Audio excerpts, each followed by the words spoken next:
बच्चों, आज की वीडियो में हम मानव नेत्र तथा रंग बिरंगा संसार पढ़ेंगे। बच्चों, हमारे शरीर में 5 ज्ञानेंद्रियाँ पाई जाती हैं। आँख, कान, नाक, त्वचा, जीभ तथा आँख। इन सभी में आँख सबसे अधिक महत्वपूर्ण है। बाकी तो हम गंध, स्वाद, स्पर्श इत्यादि कर सकते हैं, लेकिन आँखें बंद करके हम रंगों की पहचान नहीं कर सकते। इस कारण नेत्र सबसे अधिक महत्वपूर्ण है और नेत्र के द्वारा ही इस रंग बिरंगे और खूबसूरत संसार को हम देख सकते हैं। मानव नेत्र एक कैमरे की भांति है जो कि प्रकाश सुग्राही होता है। इस पर जो प्रकाश सुग्राही पर्दा लगा होता है बच्चों, वह दृष्टिपटल अर्थात रेटिना कहलाता है। यह प्रश्न परीक्षा में अक्सर पूछा जाता है, कई बार पूछा गया है कि मानव के नेत्र में प्रतिबिंब कहाँ पर बनता है। तो प्रतिबिंब बच्चों रेटिना पर बनता है और यह उल्टा बनता है सदैव। इस प्रकार बच्चों यह मानव नेत्र की संरचना या परीक्षा में कई बार पूछी गई है। इसका चित्र आप अपनी कॉपी में बना के और इसके नामांकन को भली भांति याद कर लेंगे। मैंने यह चित्र बनाया हुआ है, आप भी इसको बना लेंगे इसी प्रकार। और इसमें इंग्लिश में भी मैंने नामांकन कर दिया है। इसको हम ध्यानपूर्वक देखेंगे और याद कर लेंगे। देखिए बच्चों, सर्वप्रथम यह कॉर्निया है। बाहर की तरफ यह एक पारदर्शी झिल्ली होती है कॉर्निया। इसे होकर आँखों में प्रकाश प्रवेश करता है।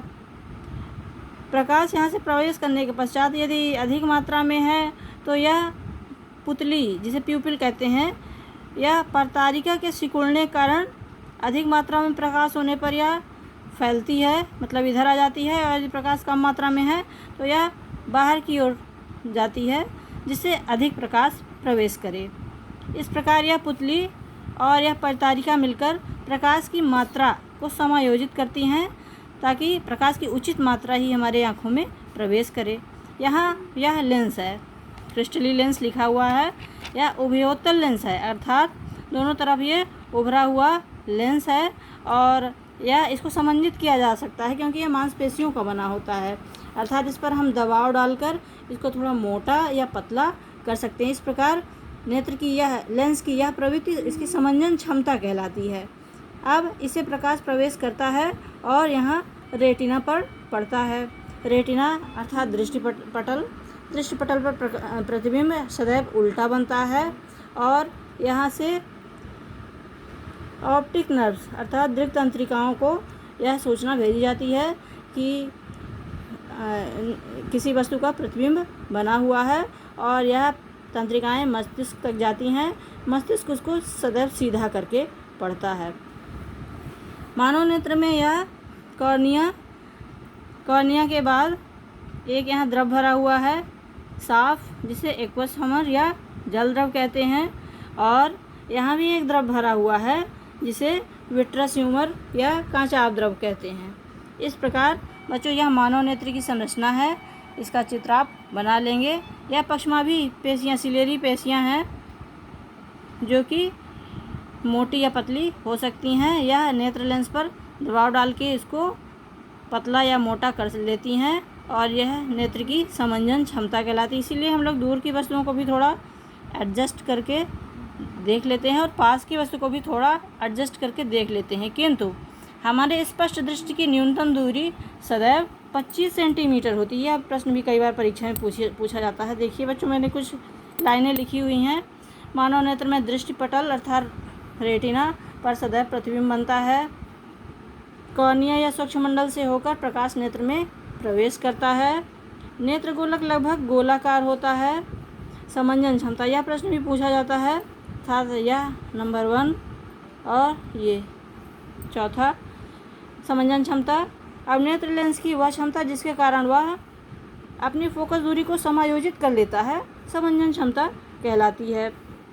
किसी वस्तु के लिए सुस्पष्ट दर्शन की न्यूनतम दूरी 25 सेंटीमीटर होती है। यह भी महत्वपूर्ण प्रश्न है।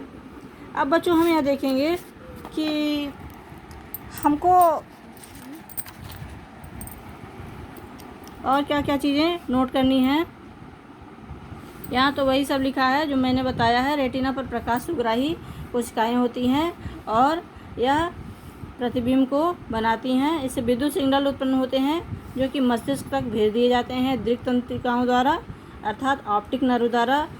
यह सूचना जिसका प्रतिबिंब बन रहा है वह मस्तिष्क तक पहुंचाया जाता है। मस्तिष्क इनको संशोधित करके सीधा करके पढ़ता है, जबकि रेटिना पर प्रतिबिंब सदैव उल्टा बनता है। इस प्रकार से समंजन क्षमता भी हम देख चुके हैं। जो हमारा अभिनेत्र लेंस है यह रेशेवत जेलीवत पदार्थ का अर्थात सेमी सॉलिड होता है, अर्ध ठोस होता है, और यह समंजित कर लिया जाता है। थोड़ा दबाव डालकर पतला या मोटा किया जा सकता है, जिससे हम वस्तुओं को दूर रखी है या पास रखी है फिर भी हम स्पष्ट देख लेते हैं। अदरवाइज स्पष्ट दृष्टि की न्यूनतम दूरी 25 सेंटीमीटर होती है। 25 सेंटीमीटर पर हमें सबसे ज़्यादा स्पष्ट दिखाई देता है। अब बच्चों, दृष्टि के लिए हमारे 2 नेत्र क्यों है, यह सवाल आपके मन में कई बार उठता होगा। केवल एक ही नेत्र क्यों नहीं है? तो बच्चों, इसका कारण है कि यदि आप प्रयोग करेंगे, एक आंख बंद करके देखेंगे तो आपको थोड़ा कम दिखाई देगा।